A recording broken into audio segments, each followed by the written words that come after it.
Este proceso de absorción consiste desde el momento del medicamento que entra en la circulación sistémica. Esto va a regirse por la forma en que el medicamento se administra, ¿no? Si, por ejemplo, llega por vía endovenosa, el 100% de lo que le damos al paciente va a ingresar al torrente sanguíneo principal. Decimos, en este caso, que la biodisponibilidad anotada como una F va a ser del 100%. Ahora, si tomamos un medicamento por vía oral, debe ser absorbido por el intestino. Si solamente el 50% de lo que le damos al paciente ingresa a la circulación sistémica, pues diremos que la biodisponibilidad de este medicamento es del 50%. Un ejemplo de esto es la furosemida, un diurético. Pues vamos a ver qué es lo que pasa cuando este fármaco llega hasta el estómago y de ahí llega hasta el final. Bien, después de la vía oral va a llegar al estómago, después tiene que llegar hasta el intestino, atravesar la membrana celular, después de eso ir a la circulación, irá en este caso a la circulación portal y después va a ir al hígado. Previamente, metabolización del hígado recién va a entrar en la circulación sistémica. Entonces, ¿qué es lo que pasa en todos estos pasos, no? Pues primero, el paciente tiene que tomarse el tratamiento que nosotros le demos. Eso se considera cumplimiento del tratamiento, aunque si bien no es parte de la farmacocinética, tenemos que considerar que es efectiva si él lo cumple, ¿no? Cuando el medicamento llega al estómago, va a estar expuesto a la acidez de este estómago. Eso es el pH. Este pH influye en la absorción de dos maneras. Si un medicamento es químicamente inestable, la acidez, es decir, un pH bajo, lo va a degradar. Es por eso que, por ejemplo, las penicilinas o la penicilina G no se pueden administrar por vía oral. Vamos a hablar más un ratito un poco sobre esto, ¿bien? El estómago puede contener alimentos u otros medicamentos que influyen en la absorción. Por ejemplo, el calcio o el hierro en el estómago disminuirán la absorción de ciertos antibióticos, como la ciprofloxacina y la doxiciclina, formando complejos insolubles.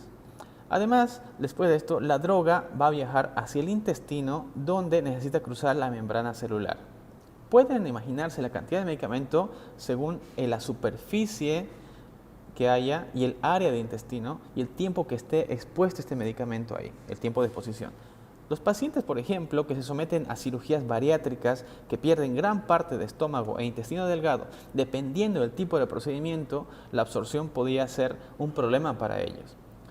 También hay que tomar en cuenta que la mayoría de estos pacientes toman suplementos como el hierro, que estos pueden influir en la absorción, como explicamos anteriormente.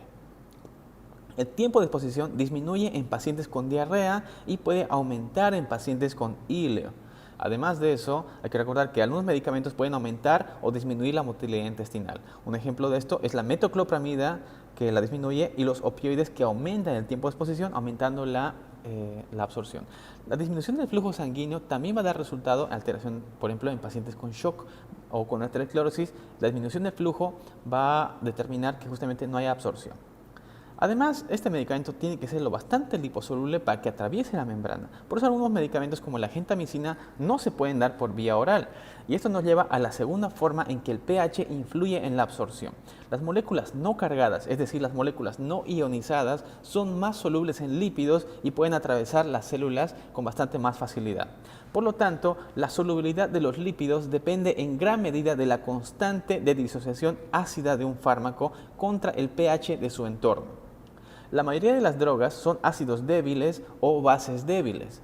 En un ambiente ácido como el del estómago, las bases débiles se van a ionizar, por lo que este fármaco no va a ser absorbido. En ambientes más alcalinos como intestino, estas bases débiles no se van a ionizar y por ende puede ser mejor absorbido. Para las drogas que son ácidos débiles, esto va a ser completamente al revés. Y solamente como referencia, el 12% de las personas en nuestro ambiente toman inhibidores de bomba de protonas. Así que imagínense esta absorción cómo va a estar. Cabe mencionar que existen varios transportadores en la membrana, las llamadas proteínas transportadoras, que bombean activamente drogas dentro o fuera de la célula. Una importante es la glucoproteína GP, que bombea activamente el medicamento afuera de la célula, disminuyendo la absorción.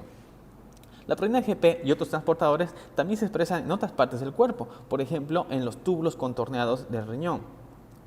Estos transportadores son de gran interés en farmacocinética porque estas proteínas pueden ser inducidas, potenciadas o inhibidas por otros fármacos. Vamos a ver esto más adelante en la parte de excreción.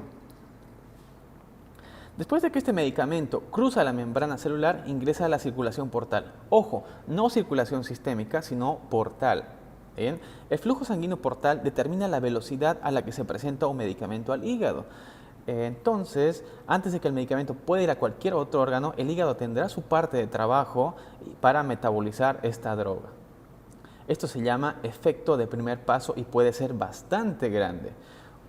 Un ejemplo, la nitroglicerina para la angina de pecho. ¿Alguna vez se han preguntado por qué se utiliza una píldora que se pone debajo de la lengua? Esto se debe a que el efecto de primer paso de la nitroglicerina cuando se da por vía oral es tan grande que casi nada llega al sistema circulatorio. Entonces, ¿por qué todo esto es tan importante? ¿Recuerdan que la biodisponibilidad de la furosemida era del 50%?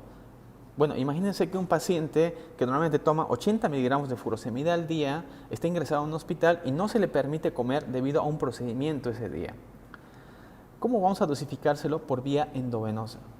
Si sabemos bien que la biodisponibilidad de la furosemida es del 50%, por lo que el 50% de los 80 miligramos, que son 40 miligramos, van a entrar a la circulación sistémica. Hay que tener mucho cuidado si le damos la dosis de furosemida, porque si le damos por vía endovenosa, quiere decir que si le damos la dosis oral de 80 miligramos, van a llegar el 100% al fármaco, vamos a darle el doble de la dosis. Por esto la biodisponibilidad es importante para convertir los medicamentos de la dosis oral a la endovenosa y viceversa.